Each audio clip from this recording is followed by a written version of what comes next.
Hey, hi guys. Next video that you are going to watch is from our lecture on basics of repertory. I'm teaching very basic fundamentals. This is from the 6 months course on classical homeopathy. Only weekends for people who cannot find time. So this is one from one of my lectures that I just gave. It's a short clip from it. Um, Wherever you are, whatever you're doing, you're a student, intern, practitioner, find out 90 minutes to 100 minutes every week to study with us, that we are doing this ongoing 6 month course. You can still join it. You can still join it. Almost 80% of the lectures is remaining. So, open invite to all of you to really join us and be a part of revolution.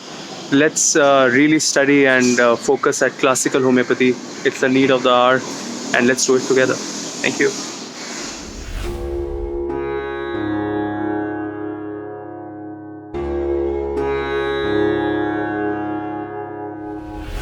So, welcome to 6 months course on classical homeopathy.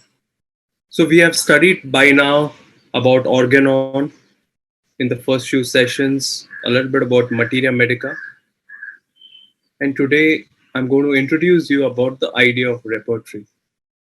And what is repertory, and when do we use it, and why do we use it? That's what we are going to talk about. So let's start. So my topic for today is value of repertory.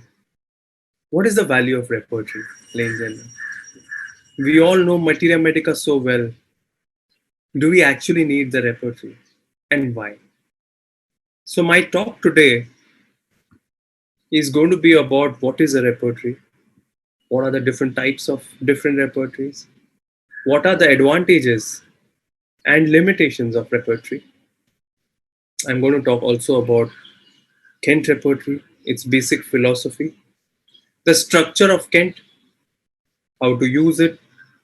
We will do a little bit of rubric hunting, and then we will study a couple of cases. This is our schedule for today. So let's start. What is a repertory? A repertory is an index of symptoms. And Master Hahnemann, in his times, knew about 99 remedies. And he felt that, maybe we cannot remember all the indications of all the remedies. And that's why he actually spoke to a few of his close colleagues, including Jhar, to possibly work on a kind of an index of symptoms. Jhar tried to work on this, but finally, one of the first repertories that actually was written was by Bonninghausen, the repertory of antipsorics.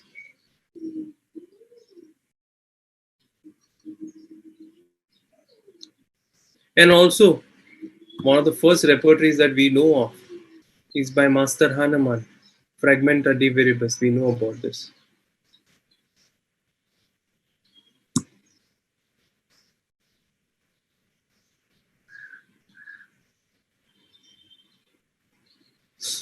And from then onwards, generations of homeopaths have been using repertories. What are the different types of repertories? In today's times, yeah, earliest repertories were in books, and still we use it in book form. Later on, card repertories became popular with Boger card repertories, P. Sankaran's card repertories. After that, the software came in. So, what are the different types of repertories that we have? Basically, they can be divided into different types. We have a Puritan type of repertory and a logico-utilitarian type of repertory. What means a Puritan type of repertory? Puritan, okay?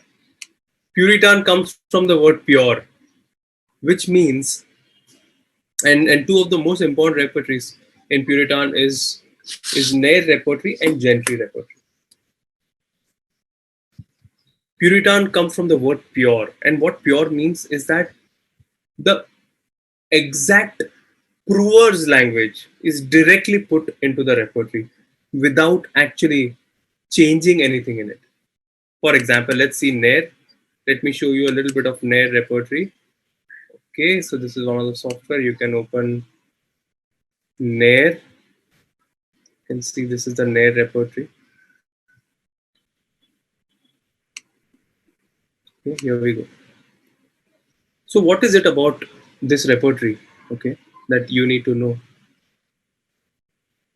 Is that there is no kind of, you can say, changes made by the author of the repertory to fit in the symptom, to fit in whatever is the symptom of materia medica into the repertory. Instead, the exact prover's language is exactly put in this kind of case. For example, let me give you an example. Let's see.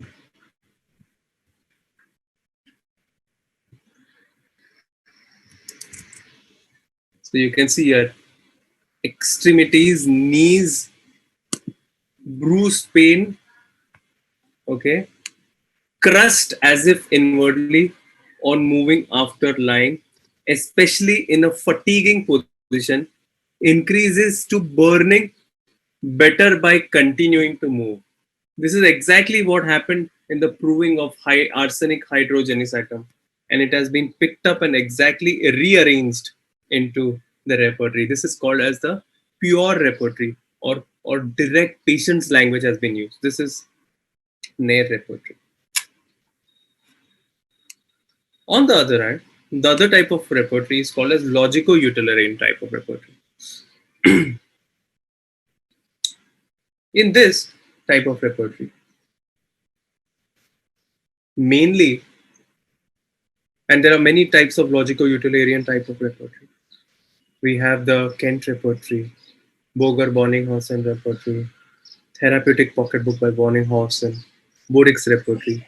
Basically, here, a lot of logic and philosophy of the author is used in formulating this repertory. So this is the idea of logical utilitarian type of repertory. For example, we will be studying about Kent repertory.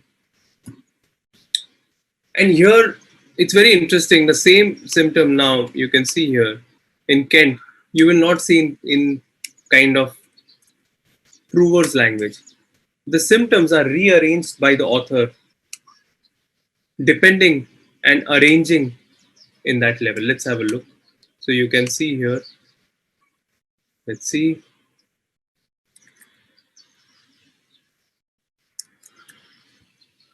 extremities pain, aching in the knee.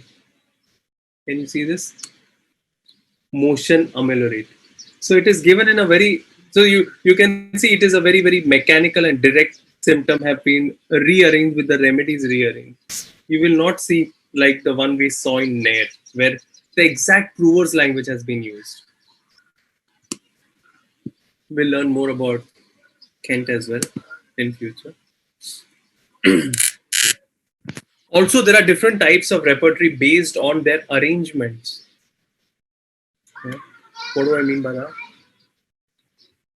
So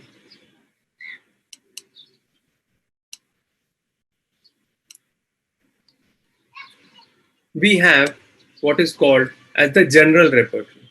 Okay, like we have Kent repertory, in which you can see here how the repertory is arranged. You know, there is mind chapter, vertigo, head, headache, eye, vision, like that. All locations are given if you see properly. So you can see this is like a generalized form of repertory. Then there is something called as a clinical repertory. You can see here clinical repertory. What's a clinical repertory? Clinical repertory is where directly clinical rubrics are given. One of the example is Clark repertory. Clark. Okay. Here there is clinical diagnosis and remedies. No story. For example, I just giving an example. Adenoids. Direct adenoids, name of remedies. Agraphis nutans, Calcarea carp, Calcarea flor, Lobelia, Sorinum, Sanguinaria nitricum, Spigelia, Staphysagra, sulfur. Direct. Clinical rubrics, remedies. No story. This is called as clinical report.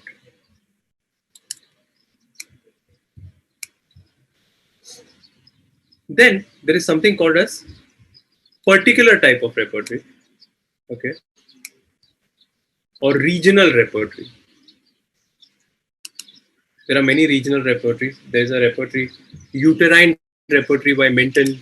There is Bell's repertory of diarrhea. Not many people generally use this repertory so much. So not much is spoken about it in today's times. So now there are many different types of repertories. There is Kent, Bonninghausen, Boger Synoptically, Fatak repertory, synthetic repertory. This is a very interesting repertory. Not many people nowadays use it, but it was very popular at one point by Barthel and Clunker. Okay, in three kind of different volumes. Boric repertory, Clark, Nair, Allens, Roberts, and in recent times there is complete repertory, synthesis repertory, so on. So many repertories now, huh? But my first question for today, for all of you, okay? And these are all the different repertories we have, by the way. Roberts, Fatak, Kent, Boger Bonninghausen, Boric, Nair, Clark. Yeah. So my first question for you today. Why do we use the repertory? Do we need it?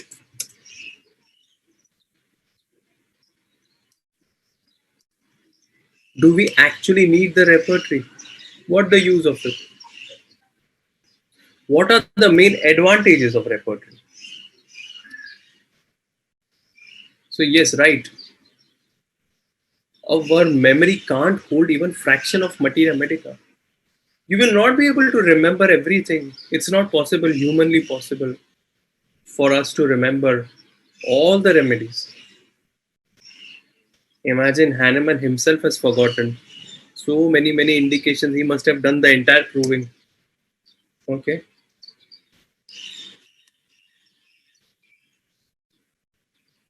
One patient told me a very peculiar symptom today. It was a case of post-COVID uh, weakness and some lung-related issues, and she started having some, hallucination. And her main symptom was that she would say constantly. She would say, "Oh, I constantly feel that there is someone under the bed. कोई तो है बिस्तर के नीचे कोई है. Someone is under the bed. Someone is under the bed." Strange, no? Someone is below the bed. She feels like that. So that was my first symptom. Very peculiar. So I opened delusion bed. Someone under it. Can you see? And she was very suspicious, very restless, very anxious. Beautifully, the remedy arsenic came up. Now, I didn't remember that arsenic is one of the main remedies for someone under the bed, but through this rubric, after finding the repertory, I could come to the top 6 remedies. My talk today is going to be very basic. I want to bring all of you. We have students across the world. In some places, repertory is not used that much. I want to make your basics very strong in today's talk. So I'm going to talk to you about repertory, and I'm going to talk to you about the most basic things that you need to know.